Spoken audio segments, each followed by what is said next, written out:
Bonjour à tous, cette présentation est créditée par Jean le Duc. GoDieu.com. Alors Caïn renonça à la présence de l'Éternel, et habita dans l'astre errant de Nod, erré, planète. Et s'éleva contre la grâce limitée de Dieu. Genèse 4h16. La planète Nod, ou Krypton. 5 planètes, GR, des astres errants, ont été connues des Grecs antiques et des Romains.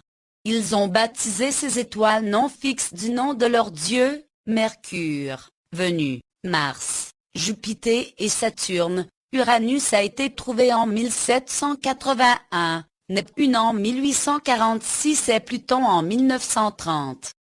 Johann Kepler, 1571-1630, s'aperçut qu'il devait y avoir une planète supplémentaire entre Mars et Jupiter. Un peu plus tard, Johann David Titius, 1729-1794, a noté la distance entre chaque planète qui était 2 fois la distance du Soleil.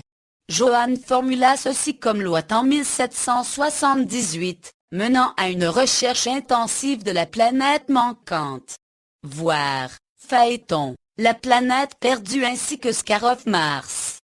La ceinture d'astéroïdes entre Mars et Jupiter démontre clairement qu'une planète s'y trouvait dans le passé mais explosa d'une façon catastrophique et apocalyptique.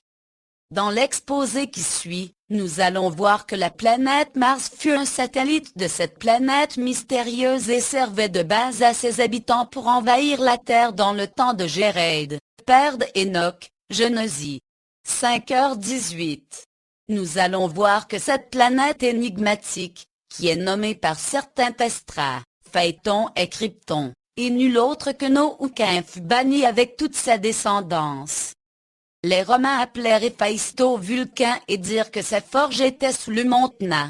Il a été identifié par beaucoup d'érudits comme étant relié aux descendants antédiluviens de Caïn, Tubal-Caïn, Genèse. L'habitation des Néphilim. Cette association mythologique nous indique non seulement qu'il existe une connexion entre le panthéon des dieux grecs et romains et le déluge, mais aussi avec une planète mystérieuse où habitaient les fils de Dieu ou puissants constructeurs et qui a éclaté par le passé. L'Écriture mentionne les Néphilim, géants, qui, dans une union illicite avec les femmes des hommes, produisirent une race d'hybrides qui donna naissance au mythe traditionnel de la chute des anges. Ces Néphilim ou disgraciés furent de la descendance de Caïn et habitèrent la planète Nod du temps de la guerre apocalyptique entre Caïn et Abel, entre les fils des ténèbres et les fils de la lumière. Contrairement à la guerre d'Armagédon, Apoc. 16, guerre spirituelle où tous les ennemis de Dieu seront vaincus par l'apparition glorieuse de Yeshua Christ. Le début de l'histoire de la race humaine fut marqué par une guerre catastrophique entre les fils de la justice et les fils du serpent dans laquelle le mal vaincut le bien et l'équilibre de notre système planétaire fut complètement bouleversé. Lors de l'explosion de cette planète dans l'Antiquité, des débris ou fragments frappèrent la Terre causant l'extinction soudaine des dinosaures et occasionnèrent le déluge. Le physicien Louis Alvarez et son fils géologue, Walter, montrèrent l'évidence qu'une couche du rare élément iridium se trouve dans les strates géologiques connues comme le Crétacé tertiaire. Cette couche est enregistrée dans les fossiles des dinosaures. La croyance générale maintenant est que la Terre a été heurtée à ce moment-là par une énorme météorite qui frappa la péninsule du Yucatan. Puisqu'une météorite voyage rarement seule, il est fort possible qu'elle fût accompagnée de plusieurs autres fragments qui frappèrent la Terre à différents endroits. Le déluge universel aurait été ainsi déclenché par cette collision catastrophique en provenance de l'espace. On sait d'ailleurs que Dieu utilise souvent les forces de la nature pour accomplir ses jugements. Les disgraciés, Néphilim, étaient sur la terre, en ce temps-là, et aussi dans la suite, lorsque les constructeurs puissants venaient vers les générations d'Adam, et qu'elles leur engendrèrent des ouvriers, elles s'y leur donnèrent des fils qui sont ces héros fameux de l'Antiquité.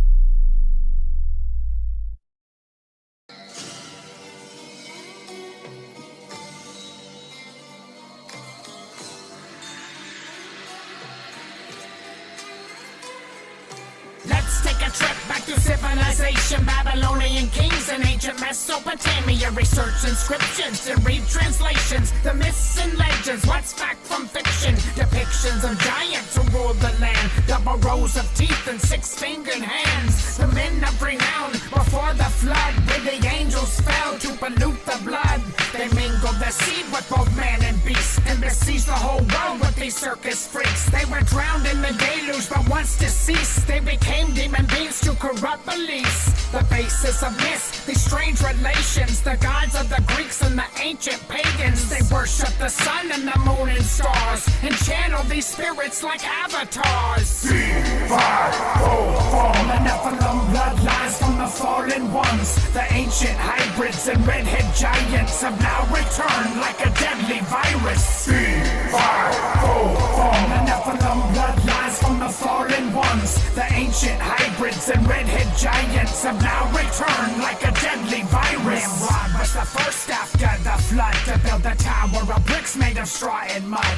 Exalted himself to reach the heavens, to be like God through self-ascension. Enchanted through mystical tricks and antics, he practiced witchcraft, the blackest magic. Communed with the darkest depths of the abyss, like elites and occultists within our midst. Enlisting dark spirits they know exist, and repeating perversions they can't resist. To be their own god, the first lion schism, the Luciferian definition. A false pantheon of apotheosis, the Uberman, Nirvana gnosis, presented and channeled in pantomime through the mantis, the grays, and the serpentine. From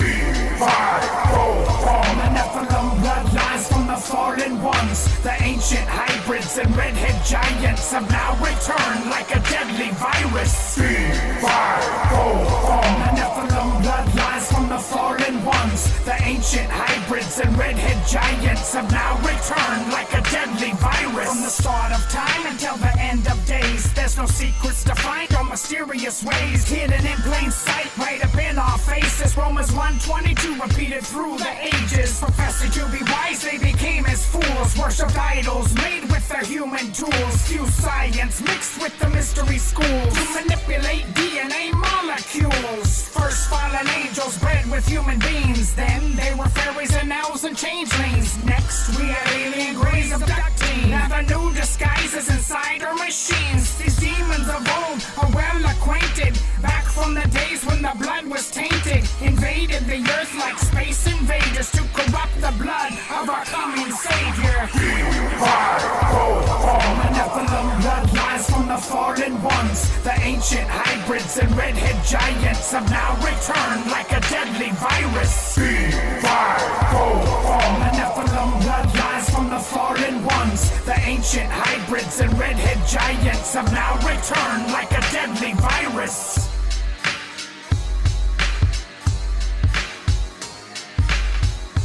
Et Jéhovah vit que la malice de l'homme était grande sur la terre, et que toute l'imagination des pensées de son cœur n'était que mauvaise en tout temps. Si c'est Jéhovah regretta d'avoir fait l'homme sur la terre, et il en fit affliger dans son cœur. C'était Jéhovah dit, j'exterminerai de dessus la terre l'homme que j'ai créé, depuis l'homme jusqu'au bétail, jusqu'aux reptiles, et jusqu'à l'oiseau des cieux, car je regrette de les avoir faits. 17 Et voici, je ferai venir un déluge d'eau sur la terre, pour détruire toute chair qui a souffle de vie, de dessous les cieux, tout ce qui est sur la terre, périra. Ce qui procède récapitule l'évidence troublante que Mars n'était pas une planète initiale, mais plutôt la Lune d'une planète maintenant éclatée qui occupait cette orbite. Plusieurs de ces points sont les conséquences prévues de l'explosion massive d'une planète tout près. Particulièrement significatif à cet égard est le fait que la moitié de Mars est saturée avec des cratères, et l'autre moitié en est marquée très peu. Des 9 planètes principales existantes aujourd'hui, nous avons de fortes évidences que Mercure fut une lune échappée de Vénus, Mars une lune échappée de la planète Nord, et Pluton et sa lune Charon des lunes échappées de Neptune. Une ceinture d'astéroïdes récemment découverte aux confins de notre système planétaire laisse supposer l'existence d'une ancienne planète que certains nomment Nibiru, la planète X. Si nous éliminons ces derniers, Alors peut-être le système solaire initial était composé de 12 planètes disposées dans 6 jumelles des-pairs. Un tel agencement serait conforme à l'origine de toutes les planètes et l'une principale par le processus de fission. Cette planète énigmatique au-delà de Mars est l'un des mystères les plus intrigants de l'astronomie moderne. Une chose est presque certaine, il y avait bel et bien là à un certain moment une planète en cette orbite entre Mars et Jupiter. Les points de repère des forces impressionnantes du désastre ont été lâchés parmi les étoiles dans le passé. On se demande juste exactement ce qui s'est produit là dans les cieux et comment lier cela aux catastrophes et aux convulsions qui assaillirent apparemment les autres planètes et leurs membres, aussi bien que la Terre elle-même que l'on ne peut considérer comme une planète puisqu'elle est fixe et stable, et non errante comme les autres corps célestes. Le culte de Caïn. La Bible indique clairement que la création de Dieu en 6 jours était par le passé extraordinairement merveilleuse et bonne. Avec l'entrée ultérieure du péché, toute la création est devenue polluée et affligée. Ainsi toute la création, y compris nous-mêmes, est tombée, altérée et affligée, et se lamente pour la restauration.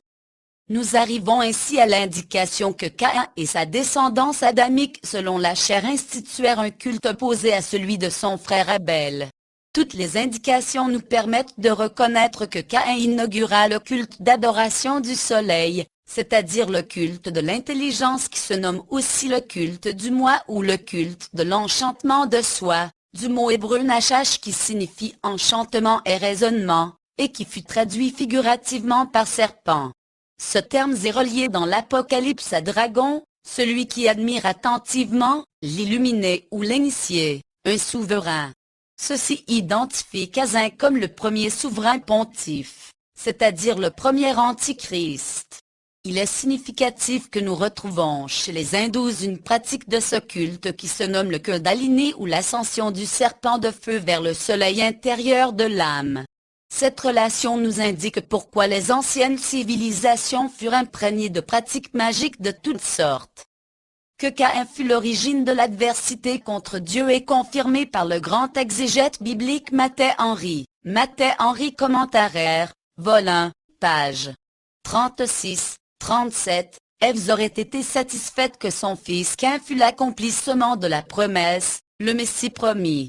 Ceci est indiqué dans ces paroles, « J'ai acquis un homme de par l'Éternel », Genèse 42.1, qui peuvent se traduire selon l'original, « J'ai eu un homme, l'Éternel même, le Dieu homme ». Croyant qu'elle avait obtenu l'accomplissement de la promesse en son premier fils, elle le nomma Caïn, nom qui signifie « posséder ». Appartenir, se procurer, s'emparer. Elle en fut si enthousiasmée et remplie d'une fausse joie, qu'elle considérait un autre fils inutile, ainsi son deuxième fils fut nommé Abel, nom qui signifie « inutile », « vain », « insignifiant », et qui porte la notion de Abba ou Dieu le Père. Après un certain temps, Caïn et Abel amenèrent Adam, le premier sacrificateur de la race humaine, chacun leur offrande à l'Éternel, car Adam fut le souverain sacrificateur du monde entier en ces jours-là, tout comme Melchizedek le fut après le déluge. Nous avons souvent la fausse impression qu'il y avait très peu de monde sur la terre en ce temps, mais selon Walt T. Brown Jr.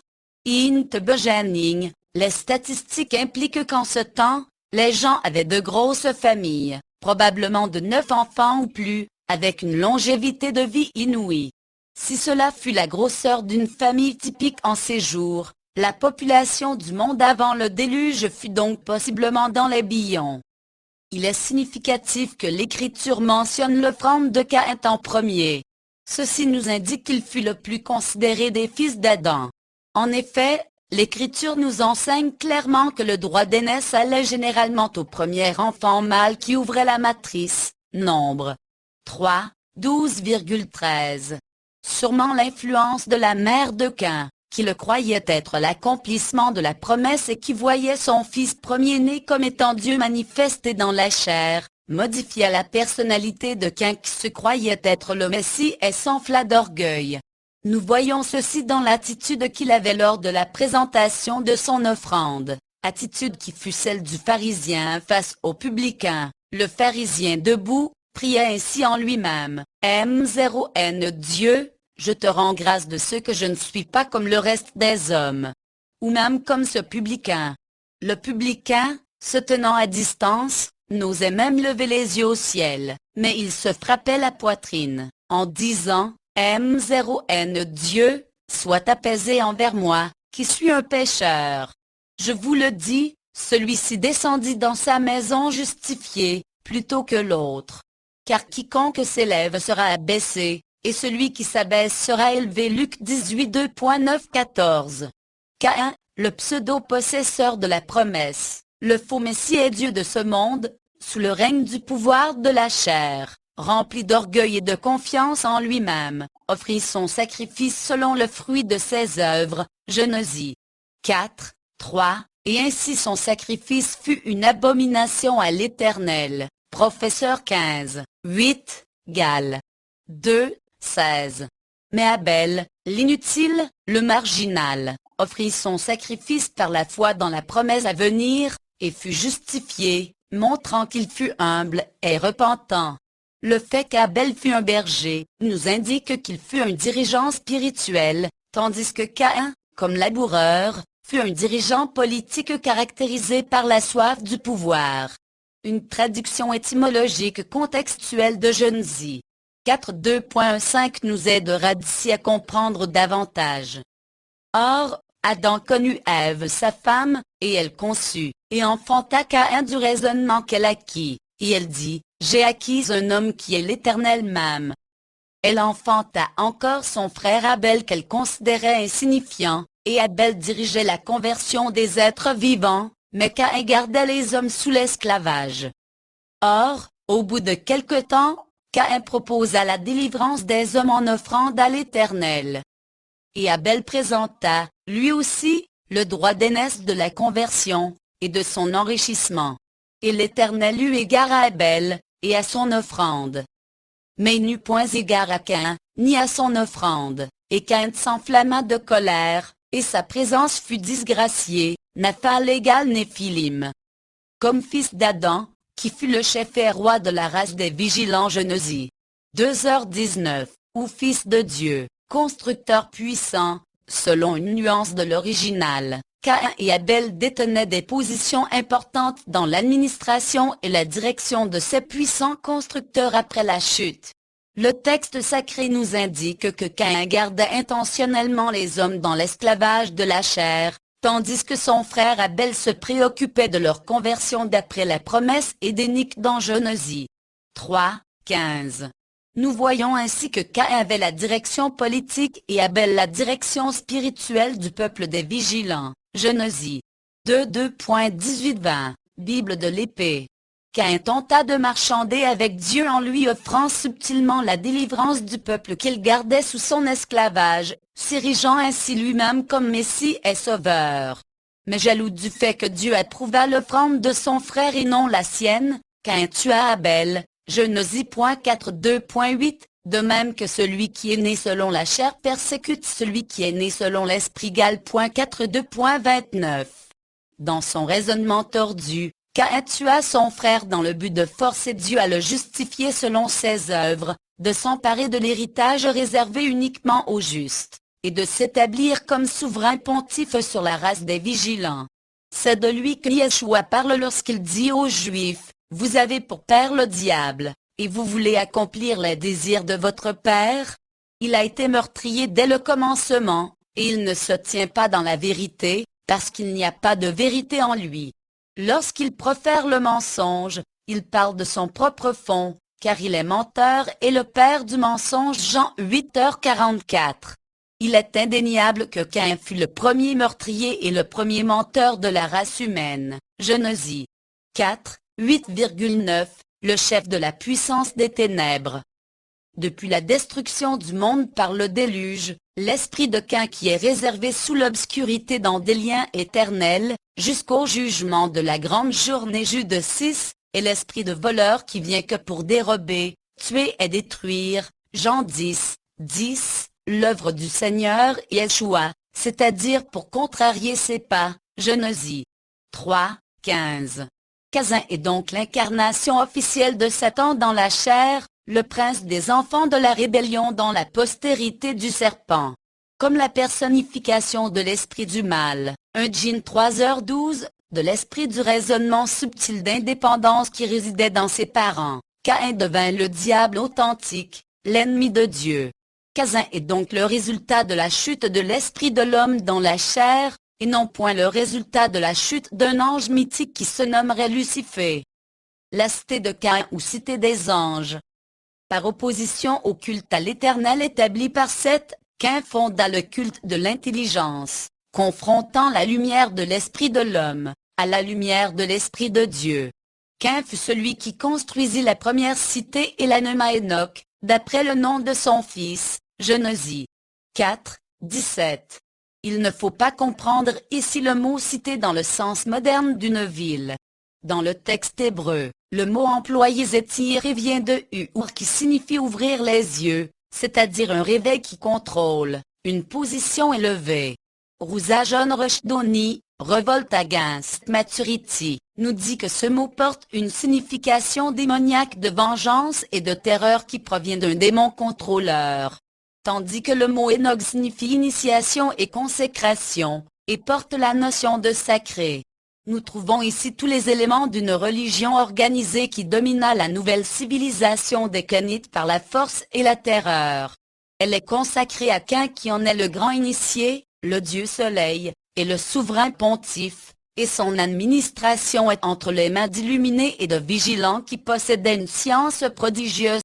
Il est évident que le peuple de cette ancienne civilisation possédait d'éminentes facultés de compréhension spirituelle et technologique, au-delà même de ce qu'on peut s'imaginer. Cela se voit même dans le sens étymologique de fils de Dieu qui, dans l'original, porte la notion de constructeur puissant. Nous savons aussi que leur science fut transmise aux fils de Noé qui fondèrent l'Égypte après le déluge et qui construisirent les pyramides et les monolithes par la connaissance étonnante de l'électromagnétisme. Il fut découvert récemment que la disposition des pyramides reflète la position des étoiles précisément 10,500 avant Yeshua Christ, c'est-à-dire au moment même où Caïn revint sur terre de la planète Nord. Ces structures, reliées au culte du soleil avant et après le déluge, sont des temples à l'univers sous une forme microcosme dont le schéma dévoile une map du monde et du ciel et représente la construction géométrique de la nature. Leurs dimensions intérieures et extérieures racontent les relations mathématiques des principes universels. Leur tout fut de laisser une encyclopédie indestructible de l'homme et du cosmos qui incorpore le spectre entier des champs d'énergie connus et inconnus.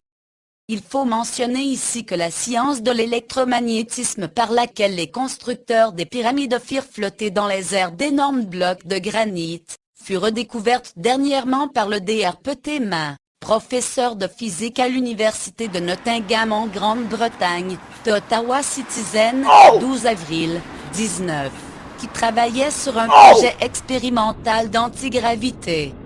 Selon Rouza John Rushdoni, la cité de Caïn fut une imitation du jardin d'Éden, par laquelle il voulut établir un nouveau but et une nouvelle communauté basée entièrement sur l'indépendance de l'homme, plutôt que sur la loi de la parole souveraine de Dieu.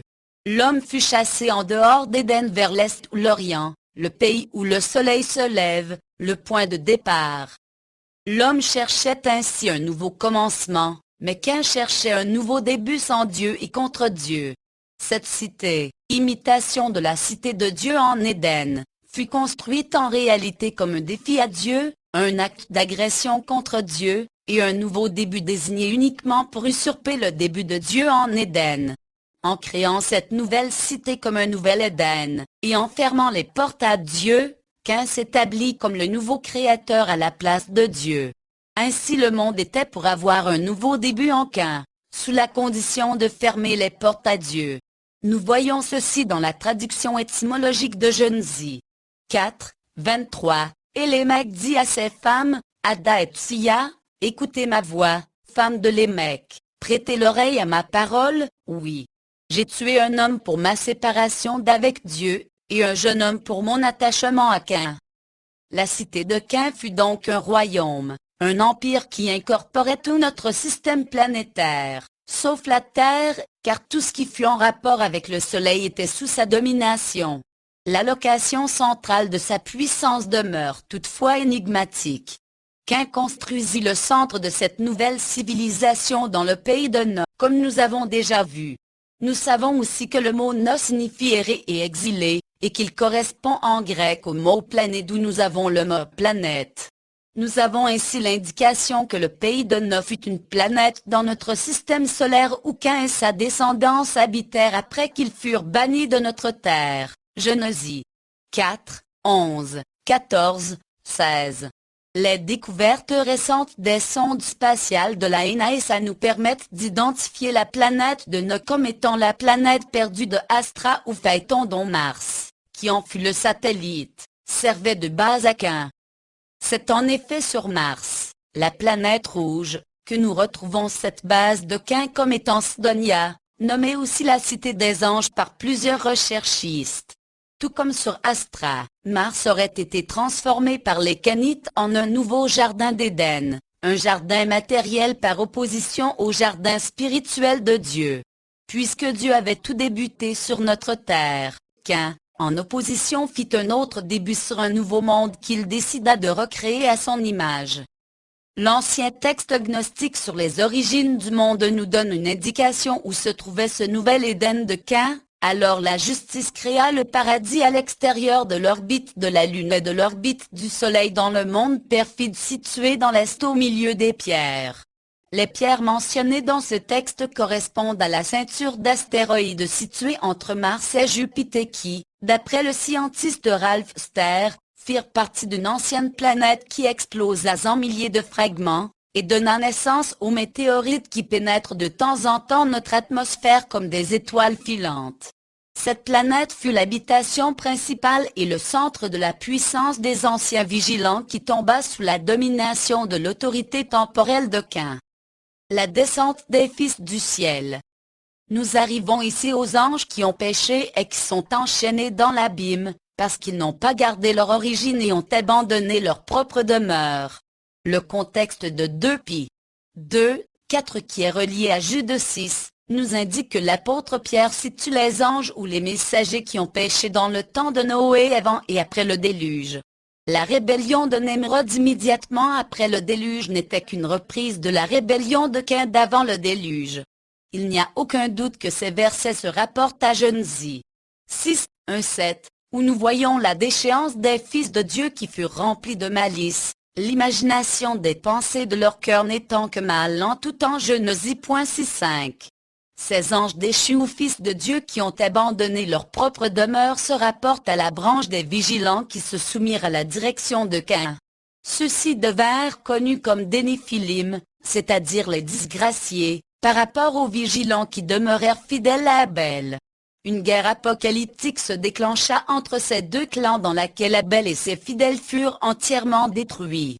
À la surprise de Caïn et de son clan de Néphilim, Dieu suscita un remplaçant à Abel, le troisième fils d'Adam qui se nomma Seth et dont le nom signifie substitut. Ainsi Caïn mit en motion son plan d'invasion de la Terre à partir de la planète Nod, se servant de ses bases sur Mars et sur d'autres planètes pour monter une stratégie d'infiltration. Selon une tradition ultérieure, ces fils de Dieu auraient été des anges célestes qui s'unirent aux filles des hommes, et auraient engendré des géants qui devinrent les démons mythiques populaires. Cette tradition nous provient du livre d'Enoch qui fut très bien connu des apôtres. Ayant disparu pour longtemps, le livre d'Enoch fut découvert en 1773 par James Bruce dans un ancien manuscrit de la Bible éthiopienne, où il fut inséré juste avant le livre de Job. On en trouva une copie en 1947 parmi les manuscrits de la mer morte. Ce livre exerça une certaine influence sur le Nouveau Testament d'où nous voyons Jude lui attribuer une certaine autorité, Jude 14-16. Il est cité dans le Testament des 12 patriarches, dans le livre des Jubilés, et dans l'épître de Barnabé. Tertullien et Origène le considéraient comme inspiré, mais il fut discrédité par Hilaire, Jérôme et Augustin. Sa popularité moderne est due à son angéologie bizarre dont en voici les passages les plus reconnus. Et, Il arriva que lorsque les enfants des hommes se multiplièrent, qu'il leur fut né en ces jours des filles belles et plaisantes. Et les anges, les fils du ciel, les virent et les convoitaient, et se dirent l'un à l'autre, venez qu'on se choisisse des femmes d'entre les enfants des hommes, et engendrons des enfants. Et ce Mjasa qui fut leur chef, leur dit, je crains que vous ne soyez pas tous d'accord pour faire ceci et que je sois seul à payer la peine d'un grand péché. Ils répondirent tous et lui dirent, prenons tous un serment et engageons-nous par des imprécations mutuelles de ne pas abandonner ce qui fut proposé. Ils jurèrent tous, et ensemble ils s'engagèrent par des imprécations mutuelles. Et ils furent en tout 200 qui descendirent dans les jours de Jared, sur le sommet du mont Hermon en Enoch 6.6. Il est à remarquer ici que Jared ou Jéred est le père d'Enoch ou Enoch, qu'il est de la lignée des enfants de la promesse maintenue par la sacrificature de Seth qui remplaça Abel que Caïn avait tué, Genèse 4, 25,26, 5, 15, 20, et que son nom signifie la descente ou l'abaissement. Le livre des Jubilés ajoute qu'Azazel, un des chefs des anges, ne pouvait retourner aux cieux parce qu'il avait dépassé la limite de 7 jours qui était assignée aux visites angéliques sur la terre. Les anges que mentionne le livre d'Enoch ne sont pas les esprits célestes de la cour de Dieu, mais les fils du ciel. En comparant leurs caractéristiques avec ceux de la lignée de Caïn dans la Bible, on ne tarde pas à s'apercevoir qu'ils sont identiques. Il semblerait que le livre d'Enoch nous apporte une révélation extraordinaire que Caïn fut banni de notre planète, Genèse 4.2.14, et alla habiter un différent monde qui se nomme Enoch Genèse 4, 16, pour revenir sur notre terre par la suite afin de corrompre la race et empêcher l'accomplissement de la promesse qui fut donnée à Adam et Ève, Genèse 3, 15. La technologie des anciens. Ceci n'est point concevable si nous considérons que les premiers hommes étaient loin d'être ignorants. Joseph Flavius, le grand historien juif du 1er siècle, mentionne que les gens de la période d'avant le déluge furent les inventeurs de cette sagesse particulière qui concerne les corps célestes et leurs ordres. Ils avaient des inventions qu'ils utilisèrent dans l'astronomie et les découvertes géométriques. Lorsque nous considérons qu'une personne vivait de 8 à 900 ans dans cette période, il n'y a aucun doute que la capacité intellectuelle et la technologie de ce temps surpassaient de loin celle de notre civilisation moderne. Et 2.9.11. Il existe même la possibilité qu'ils avaient la capacité de voyager sur d'autres planètes à l'intérieur de notre système planétaire, voire, attribute tout hindouisme, Vimana ainsi qu'en Sea Aircraft. Des découvertes récentes laissent supposer l'existence d'une ancienne civilisation sur Mars. Une image surprenante a été prise en 1976 par les caméras de la sonde spatiale américaine Viking, qui révèle la formation de ce qui semble être 4 immenses pyramides. En 1989, la sonde russe Phobo prit des photos de Mars qui étonnèrent les scientistes en révélant la présence de quelque chose d'étrange à sa surface qui, selon eux, n'a aucune raison d'être là.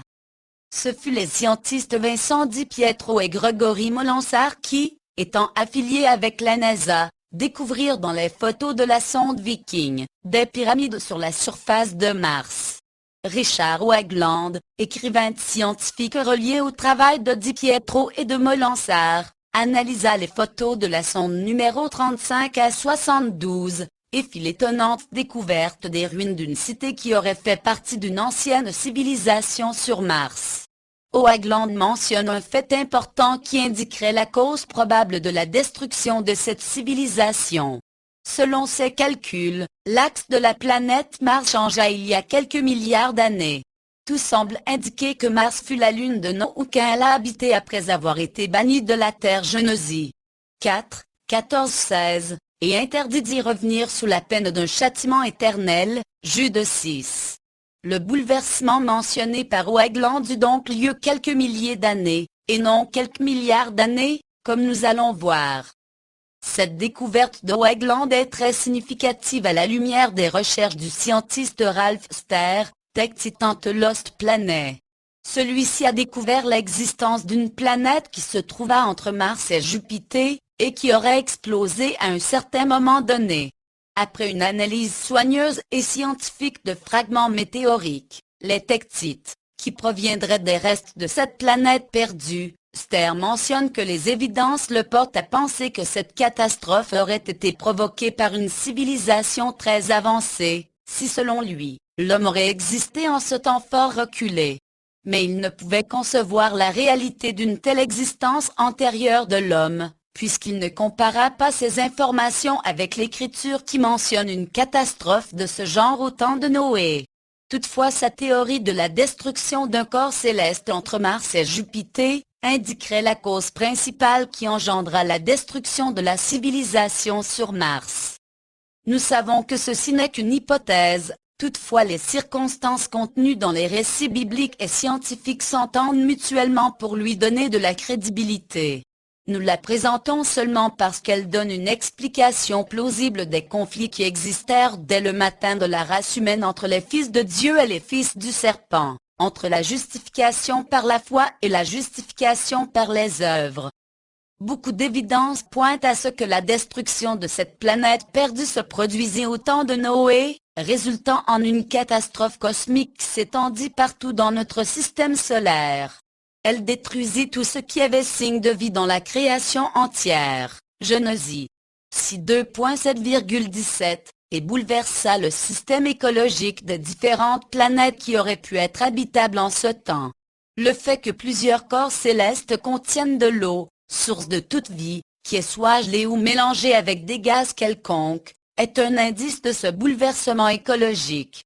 Il est même reconnu aujourd'hui par les scientistes que Mars avait des océans, des rivières, de la végétation et des micro-organismes dans un passé lointain. Il fut découvert récemment que notre propre Lune contient de l'eau sous forme de glace, et que plusieurs autres lunes contiennent non seulement de l'eau, mais aussi une atmosphère. Certains scientistes affirment qu'un fragment gigantesque de cette planète frappa notre Terre, altérant son axe, produisant le déluge, détruisant toute forme de vie. La même chose serait produite sur Mars et sur d'autres corps célestes. Il n'y a aucun doute que la puissance d'une telle explosion déséquilibra l'harmonie de notre système planétaire. Dieu se réservait le châtiment de Caïn, Genèse 4.2.15, par la destruction de son monde, tout comme il nous arrivera bientôt. Chose certaine, l'homme ne peut échapper au jugement de Dieu où qu'il soit, quand tu aurais élevé ton nid comme l'aigle. Et quand même tu l'auras mis entre les étoiles, je te jetterai de là par terre, dit l'Éternel à point 4. La postérité du serpent. Nous savons maintenant que Nemrod avait accès à certaines informations sur les anciennes civilisations d'avant le déluge, et qu'il les utilisa pour s'élever en pouvoir. Selon Arthur C. Custance, The Seed of the Woman, il n'existe plus aucune raison de douter que des registres furent disponibles sous une forme ou une autre dans les temps d'avant le déluge. Ces registres auraient été préservés, comme le suggère Wiseman, et transmis de Seth jusqu'à Noé comme patrimoine. Cet héritage aurait été transmis par après de Sem à Abraham, et finalement à Moïse qui les aurait édités. Il faut ajouter que l'édition de ces records par Moïse fut accompagnée d'une révélation et d'une inspiration divine. Nous ne pouvons toutefois pas dire la même chose du livre d'Enoch et du livre de Yachar, quoiqu'ils contiennent des informations vitales sur cette période, puisqu'ils ne furent pas préservés dans les Saintes Écritures. Les registres inspirés de la Genèse et de Job nous indiquent clairement qui furent les fils de Dieu. Chose certaine, ils ne furent pas des esprits célestes, des messagers de la cour de Dieu, qui prirent une forme corporelle pour s'allier aux filles des hommes, tout simplement parce qu'elles leur auraient détourné la tête par leur beauté physique. Ceci est inconcevable, car Dieu est la beauté et le désir suprême qui comble tous ceux en sa présence, au point qu'il est impossible de s'en détacher, ni même d'avoir une telle pensée. La beauté et le désir d'une femme, qui n'est qu'une créature de Dieu, ne peuvent que pâlir et se dissoudre devant Dieu. De tels désirs seraient même inexistants chez les anges célestes qui sont constamment dans la présence de Dieu comme des émanations phénoménales de sa gloire. Même le péché est inconcevable en ce qui les concerne, car devant Dieu, Tout est d'une pureté et d'une sainteté inexprimables. La seule conclusion que nous puissions arriver est que les fils de Dieu furent des êtres humains. Une comparaison entre Genèse 1, 28 et Genèse 6, 1, nous indique que les fils de Dieu faisaient partie de la descendance d'Adam qui se multiplia sur la terre. Ceci n'a rien d'étonnant, puisqu'Adam lui-même est appelé un fils de Dieu dans Luc 3h38, et qu'il ne fut pas un ange céleste mais un homme terrestre. Toutefois Genèse 6, 2 fait une distinction dans la descendance d'Adam en opposant l'expression fils de Dieu à celle de fille des hommes. Puisque les deux ont une même source en Adam, pourquoi donc cette distinction? Il faut considérer ici que cette distinction trouve sa source dans la chute d'Adam. Adam fut un fils de Dieu car il faut créer à l'image de Dieu, Genèse 1, 26, 27, il aurait dû engendrer des enfants à l'image de Dieu, comme il fut ordonné de faire, Genèse 1, 28. Ce qui ne fut pas le cas, car Adam perdit cette image spirituelle lorsqu'il tomba dans le péché, Genèse 3, 6. Après la chute, Adam engendra donc selon sa ressemblance, Genèse 5, 3, c'est-à-dire selon la chair et non plus selon l'Esprit de Dieu à l'image duquel il fut créé. Toute la descendance d'Adam fut donc selon la chair, et comme nous dit l'apôtre Paul, ceux qui sont en la chair ne peuvent point plaire à Dieu. Romains 8, 8. Or si tous furent des fils d'Adam selon la chair, d'où viennent donc les fils de Dieu? L'apôtre Paul résout ce problème en disant, ce ne sont pas les enfants de la chair qui sont enfants de Dieu, mais ce sont les enfants de la promesse qui sont regardés comme la postérité. Romains 9, 8. Quoique Paul se réfère à la promesse faite à Abraham dans ce passage, il advient que l'élément principal de cette promesse est la foi, et en ceci, elle n'est que la continuité de la promesse faite à Adam et Ève qu'un Messie viendrait écraser la tête du serpent, Genèse 3, 15, annonçant ainsi la venue de Yeshua. Un passage particulièrement significatif qui identifie les fils de Dieu se trouve dans Genèse 4, 26, où nous voyons que Seth et sa descendance commencèrent à invoquer le nom de l'Éternel, c'est-à-dire prêcher ou annoncer l'Éternel, ou selon une autre traduction, on commença à s'appeler du nom de l'Éternel, tout comme un disciple de Christ s'appelle un chrétien. Ceci nous indique que les fils de Dieu sont les enfants de la promesse de la lignée de Seth, pour les distinguer de la lignée de Caïn, les fils de la rébellion, Genèse 4, 16, 24. Ceci se voit aussi dans l'expression fille des hommes qui signifie littéralement descendance adamique, employée pour désigner la descendance adamique selon la chair qui cherchait à se justifier selon ses œuvres, c'est-à-dire la lignée de Caïn qui déclara la guerre au Fils de Dieu en débutant par le meurtre d'Abel. En d'autres termes, nous voyons ici la distinction entre le salut par la grâce et le salut par les œuvres, les premières lueurs de la double prédestination. Henri Blocher, Révélation des origines, nous apporte certaines informations très intéressantes sur ces choses, en face de la consolidation civilisée de la violence. Avec la tradition des Conites et de la Mecque, Dieu suscite une autre tradition dans l'humanité. À la place d'Abel, il accorde un autre fils, Seth. Il est intéressant que le nom de Seth, Chet, soit mis en rapport par sa mère avec le verbe chute, lasser, désigner, instituer, car c'est le verbe de la déclaration de Genèse 3, 15, je mettrai, ou instituerai, l'hostilité. Seth et sa descendance entretiendront l'inimitié à l'égard du serpent. Le texte ajoute qu'avec Énoch, fils de Seth, on commença à invoquer le nom du Seigneur. Genèse 4, 26, suggestion qu'un culte organisé, avec ses institutions, fait pièce à la civilisation du mal.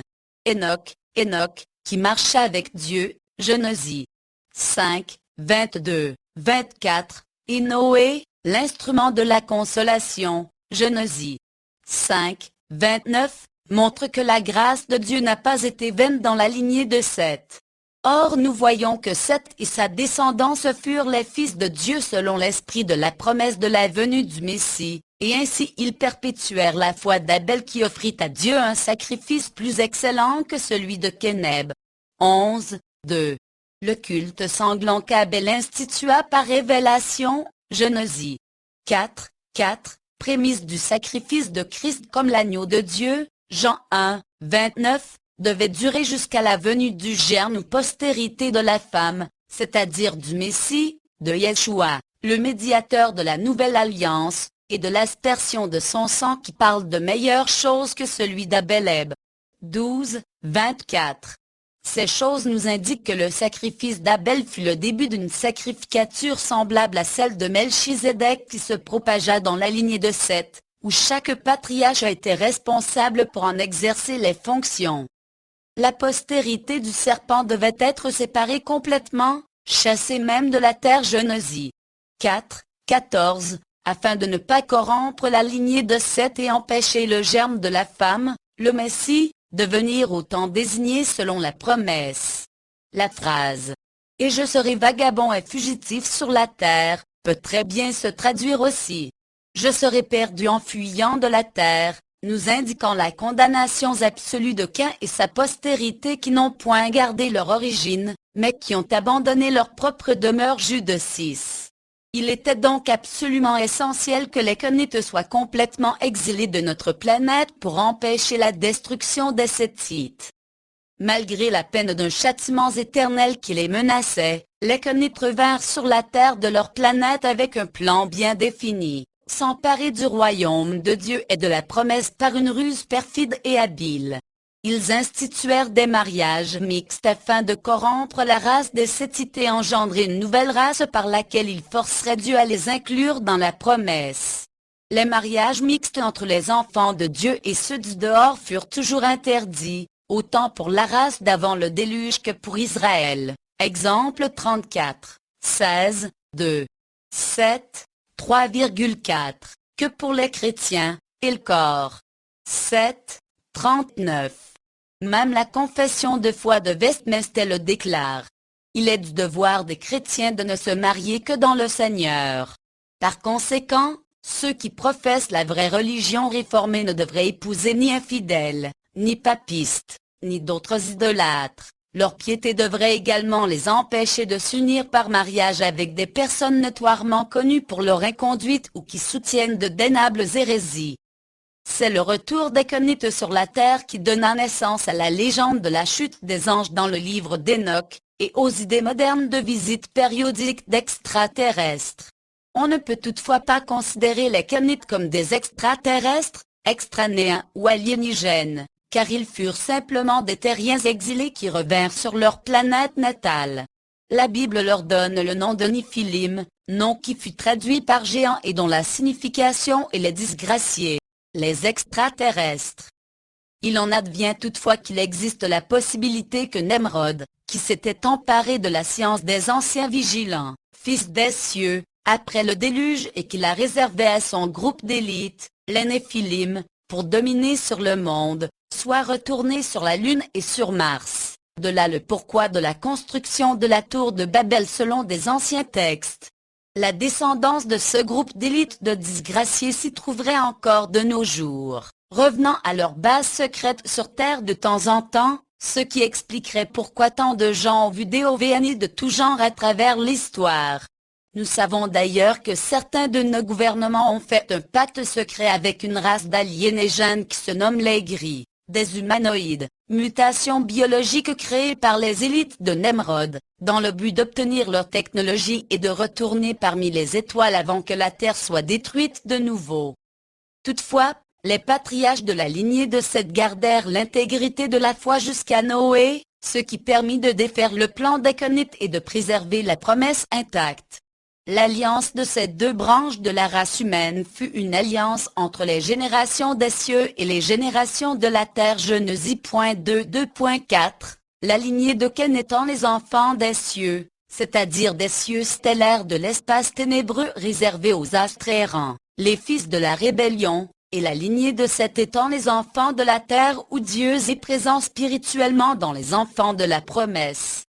Nous pouvons très bien concevoir le déroulement des rapports qui conduisirent à l'union des Kénites aux Sétites. Le point de départ fut l'infiltration d'un enseignement spirituel qui plaisait au cœur charnel de l'homme dans le but de l'égarer de Dieu. Ceci nécessitait des rapports diplomatiques qui exercèrent une influence subtile par des échanges de produits et de technologies. Joseph Flavius, grand historien juif vers la fin du 1er siècle, déclara que les hommes de cette civilisation étaient des maîtres en astronomie et dans diverses sciences. La science des cognites ne manqua pas d'impressionner les Sétites. Ils furent des maîtres du textile et de l'agriculture, Genèse 4, 20, dans la fabrication d'instruments de musique et dans l'art de combiner les sons pour produire des impressions harmonieuses, Genèse 4, 21, et dans les procédés de la métallurgie et l'application des arts martiaux, Genèse 4, 22. Mais l'élément qui exerça le plus d'influence chez les Sétites fut le laxisme de la conduite licencieuse des Kénites, Genèse 4, 19, qui propagea le sensualisme, dans le but d'aveugler l'esprit par les sens.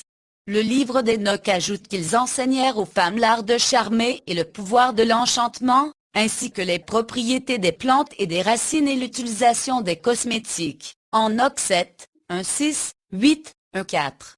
Ceci nous indique qu'ils furent des maîtres en médecine et en pharmacologie ainsi qu'en psychologie. Considérant le cœur tortueux des Kénites, nous avons l'assurance que le meurtre, la prostitution et l'usage de la drogue furent des choses courantes dans cette ancienne civilisation. À vrai dire, il n'existe presque aucune différence entre leur société et la nôtre. Il semblerait d'ailleurs que nous sommes dans une course effrénée pour les surpasser dans leurs abominations et leurs perversions. Ainsi nous avons l'assurance que si Dieu a détruit leur monde, il détruira certainement le nôtre. À Christ seul soit la gloire.